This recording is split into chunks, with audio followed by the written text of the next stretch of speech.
আমাকে খুঁজে পায় আধারে শিরোনামে নীলে নীলে বাঁধে বাসা অজানা ব্যথা।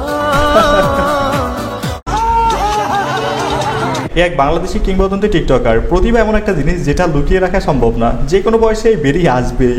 তবে আমি শিওর সে যদি জেনারেশন জের অন্তর্ভুক্ত হতো তাহলে বাংলাদেশের নাম্বার 1 টিকটকার হইতো, এতে কোনো সন্দেহ নাই।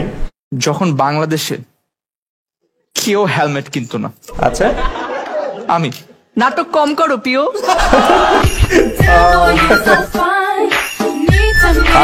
কি চাহুনি, তুমিও সালমান থেকে সাবধানে থেকো প্রিয়, নেক্সট টার্গেট তুমিও হয়ে যেতে পারো। তবে আমার তো বাংলাদেশ ইমরান হাশমিকে নিয়ে ভয়ই হইতেছে, কোন দিন না জানি আবার দীপ্তিকে হেলমেট পরিয়ে দেয়, না মানে বাইকের হেলমেট। হ্যালো এভরিওয়ান, কি অবস্থা সবার? Welcome to another episode of memes review. আজ আমরা আবারও দেখবো বাংলাদেশের মাটিতে কি কি মজার মিমস ভিডিও চলতেছে। So let's start.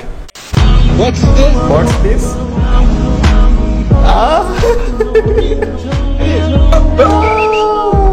My God!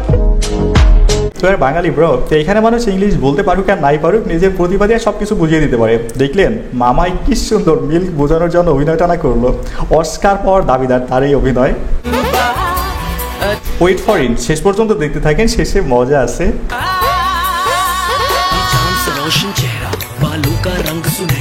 कैसे देखूं तेरी आंखें, आंखों पे चश्मे का पहरा, ये चांद सा रोशन चेहरा, बालों का रंग सुनहरा, कैसे देखूं तेरी आंखें, आंखों पे चश्मे का पहरा, तेरे इश्क की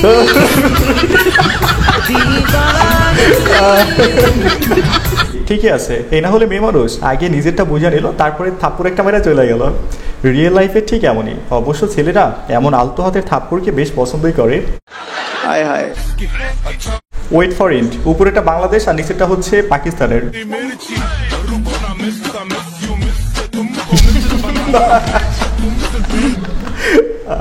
ওই দিন বিষয়টা কিন্তু এমনও হতে পারতো, তাই না? তবে আপনারা এটা দেখে আবার বাসায় কেউ ট্রাই করতে যায় না, তাহলে কিন্তু কপালে দুঃখ আছে, এতে কোনো সন্দেহ নাই। হায় হায়, কি চাহনি, কি মিষ্টি হাসি। গাইস, 1971-এর সময় পাকিস্তানিরা সব স্বর্ণের খনিগুলো নিয়ে গেছে, আর আমাদের দেশে রাইখে গেছে কতগুলো চোরের খনি, বুঝছেন? যাই হোক, পাকিস্তান তো বাংলাদেশকে ভিসা ফ্রি করে দিল, এইবার অন্তত কিছু কিছু স্বর্ণের চালান বাংলাদেশেও আনা যাইবে, কি বলেন? বাইক নিয়ে গেটের দিকে যাচ্ছে, গেট ছাড়া ঢুকে গেল। এইটা কিন্তু একদমই ঠিক হয় নাই, বেচারিরা কত কত আশা নিয়ে গেটের সামনে দাঁড়াইছে, সব আশার উপরে পানি ঢাইলে ওরা চলে গেছে। আসলে যেখানে ট্রাফিক পুলিশই বাইক থামাতে ব্যর্থ, সেখানে বিয়ের গেটে বাইক থামানো শব্দটাই অর্থহীন। হেল্পার শুধু 30 টাকার ভাড়া 50 টাকা চাইছিল, বাকিটা ইতিহাস।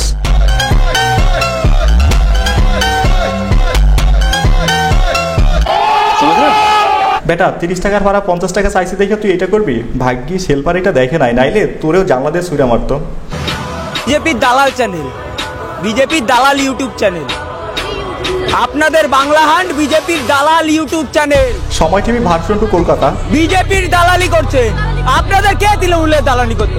আপনারা দালালি খান বিজেপির, দালালি বিজেপির করবেন। আপনারা দালাল বিজেপি, দালাল বিজেপির, বিজেপির পাচারা চ্যানেল, বিজেপির থুতু চারা চ্যানেল, বিজেপির থুতু চারা চ্যানেল। কি বুঝলেন? বাতাবি লেবু চ্যানেল শুধু বাংলাদেশে না, সব জায়গায় আছে, যাদের কাজই হচ্ছে শুধু সরকারের পাচাটা। বাংলাদেশের বাতাবি লেবুগুলোকে তো সোজা করা হয়েছে, এখন কলকাতার দাদারাও খেয়ে গেছে, ওদের আর রক্ষা নাই। যত পারেন মাছ ধরে ধরে নিন, নদীর মাইরে ডালি দিন। আরে ভাই, মানুষ আছে বহু কষ্টে, তার মাঝে জোর করে বিনোদন দেওয়ার কি দরকার? আসলে দুষ্ট মানুষ বলে কথা, পরিস্থিতি যেমনই হোক না কেন, দুষ্টামি না করতে পারলে ভাল লাগে না। মুরব্বি মুরব্বি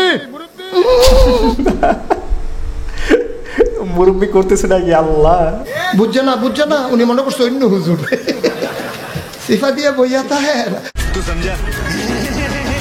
টুপিদারি আর পাঞ্জাবি পরলে যে সব বান্দা ইমানদার হয়ে যায়, বিষয়টা এমন নয়। কিছু কিছু মুরব্বীদের পাঞ্জাবির নিচে শয়তানও থাকে, দেখলেন তো? তবে এই বুড়া লোকটার সাথে আমি সালমান ইফ রহমানের কিছুটা মিল পাচ্ছি, দুজনেই ভণ্ড। আয় হায়, খুব সুন্দর নাগিন ডান্স চলতেছে, এইখানে সবগুলো পিনিক করছে। ও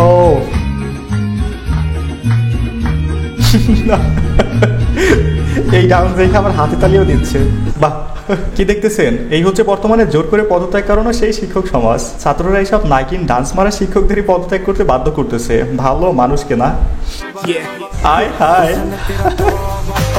পিছনে একটা মহিলা নাচানি ছিল, ওইটা দেখে তার বডিতেও ফিনিক উঠে গেছে। কাজ হইবে না, থামা যাবে না।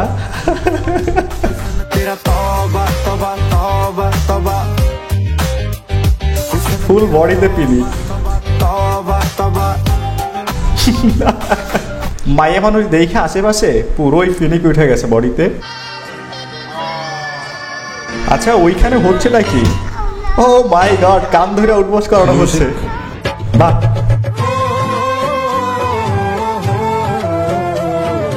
আয় হায়, কি লুতুপুতু ভালোবাসা। আমি শিওর ওই গার্লফ্রেন্ড রাইখা অন্য মায়েদের দিকে নজর দিছিল, তাই একটু সাহায্য করলো। এই কারণে আমি বলি single life is the best. যেদিকেই তাকাবেন সবই নিজের মনে হবে, কোনো প্যারা নাই। সবাই আত্মগোপনে আছেন। কেন আত্মগোপনে আছেন? যে আপনারা কোথায়? আপনাদেরকে আপনারা পালিয়েছেন। আমরা পালিয়ে নাই, আমাদের অবস্থান পরিবর্তন করেছি।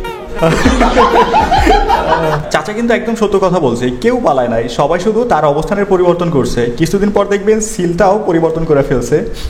মুরব্বি মুরব্বি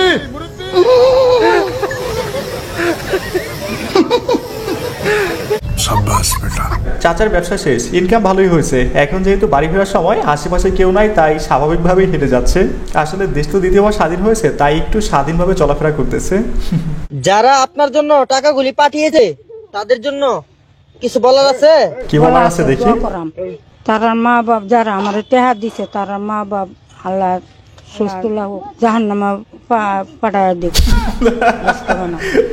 অর্থ ডোনেশন করা ব্যক্তি বিলাই আমি কি তার মধ্যে টাকাটা দিলাম, লস প্রজেক্ট পুরোটাই লস। স্যার, আমি কি ফেল?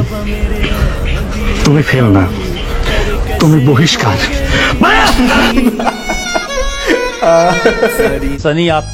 সেপ্টেম্বর মাসের 1 তারিখ থেকে বাংলাদেশে সকল পর্নোগ্রাফি সাইট বন্ধ থাকবে। লে জেনারেশন জি।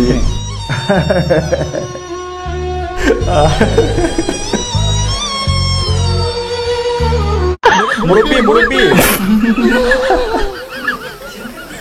নেন, বাদ যাবে না একটা সিএনজিও। তবে আমি শিওর সিএনজি ড্রাইভার আমাদের এই জেনারেশন জি এর অটোপাস করা ড্রাইভার, এতে কোনো সন্দেহ নাই। নিজের হাতে নষ্ট হওয়া সবচেয়ে দামি জিনিস কি ছিল? সিগারেট। সিগারেট কেন? কারণ অর্ধেক খেয়েছিলাম আর অর্ধেক আব্বুকে দেখে ফালাই দিছিলাম। ভাই তোরে কে বলছে নষ্ট করতে? বাপের দেখে ফালাই দিস ভালো কথা, বাপ চলে গেছে তারপর উঠে আবার টান দিতি, তাহলেই তো হইতো। নিজের হাতে নিজের সবচেয়ে বড় মূল্যবান সম্পত্তিটা নষ্ট হইতো না। সপ্তাহে 6 দিন আমি, আর শুক্রবারে আমি।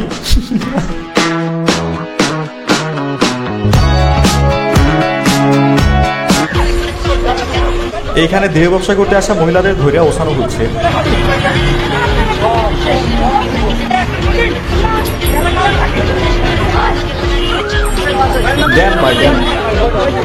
এই দেশের মধ্যে প্রকাশ্যে পতিতা চলবে না। এই দেশের মধ্যে প্রকাশ্যে নারী ব্যবসা চলবে না। প্রকাশ্যে দেহ ব্যবসা চলবে না। আমরা ছাত্ররা এই দেশ স্বাধীন করেছি এই মানুষগুলোর কাছ থেকে বাঁচার জন্য, এই সমাজের নোংরামি দূর করার জন্য। রেসপেক্ট। সবার মনে রাখা উচিত এটা একটা মুসলিম কান্ট্রি, এখানে আর যাই হোক প্রকাশ্যে দেহ ব্যবসা হতে পারে না। এতদিন তো এটা বন্ধ করা সম্ভব ছিল না, কিন্তু আশা করা যায় এখন আস্তে আস্তে সবকিছু কন্ট্রোলে চলে আসবে। তবে সমাজকে সুন্দরভাবে সাজানো একটা নাগরিক দায়িত্ব। আমাদের এই সমাজকে পতিতা মুক্ত, ভাইরাস মুক্ত করতে হলে সবাইকে এগিয়ে আসতে হবে। এই যে গালি দিচ্ছেন আপনারা বিভিন্ন জায়গায়, এই গালি অব্যাহত থাকুক, কারণ এই গালিটাই নিশ্চিত করে আমরা আন্দোলনে সফল হয়েছি। আমাদের হয়েছে আন্দোলনের যে প্রাথমিক যে অর্জন সেটি হয়েছে এই গালি নিশ্চিত করে। কারণ আপনি গালি দিতে পারছেন এই আন্দোলনের কারণে, দ্বিমত প্রকাশ করতে পারছেন আন্দোলনের কারণে। আজকে আপনি ব্যাকস্পেস ব্যবহার করতে হচ্ছে না আন্দোলনের কারণে, কমেন্ট ডিলিট করতে হচ্ছে না আন্দোলনের কারণে, আপনি যা ইচ্ছা তা পোস্ট করতে পারছেন আন্দোলনের কারণে, আপনি লিখতে পারছেন আন্দোলনের কারণে, আপনি বলতে পারছেন আন্দোলনের কারণে, আপনি প্রশ্ন করতে পারছেন আন্দোলনের কারণে, আমাদেরকে জবাবদিহিতার মধ্যে রাখতে পারছেন তাও আন্দোলনের কারণে। সুতরাং আন্দোলনকে আমি যতই বলি না কেন, বিভিন্নভাবে বিতর্কিত করার চেষ্টা করা হোক না কেন, আমাদের প্রাথমিক সফল আমরা হয়েছি, তবে সেটি ধারাবাহিকতা অব্যাহত রাখতে হবে। সালামু আলাইকুম। ইনশাআল্লাহ। হ্যাঁ ভাই, যে যাই বলুক না কেন, আমাদের এই আন্দোলন সফল হয়েছে। আমরা এই আন্দোলনের জন্য মন খুলে কথা বলতে পারতেছি, মন খুলে লিখতে পারতেছি, কোনো কিছু ডিলিট করতে হচ্ছে না, থ্রেড খেতে হচ্ছে না একটা পোস্ট করে। তবে আন্দোলনের উদ্দেশ্য যেন ব্যাহত না হয় সেদিকেও আমাদের সমন্বয়ক ভাইদের খেয়াল রাখতে হবে। গাইস, ভিডিওর এখানে বলতে চাই, ভিডিওটা যেহেতু এই পর্যন্ত দেখছেন, যদি ভালো লেগে থাকে তাহলে অবশ্যই একটা লাইক করবেন, যদি সম্ভব হয় একটা শেয়ার করে দিবেন, চ্যানেল নতুন হলে সাবস্ক্রাইব করে ফেলবেন, আর পেজ হলে ফলো করে দিবেন।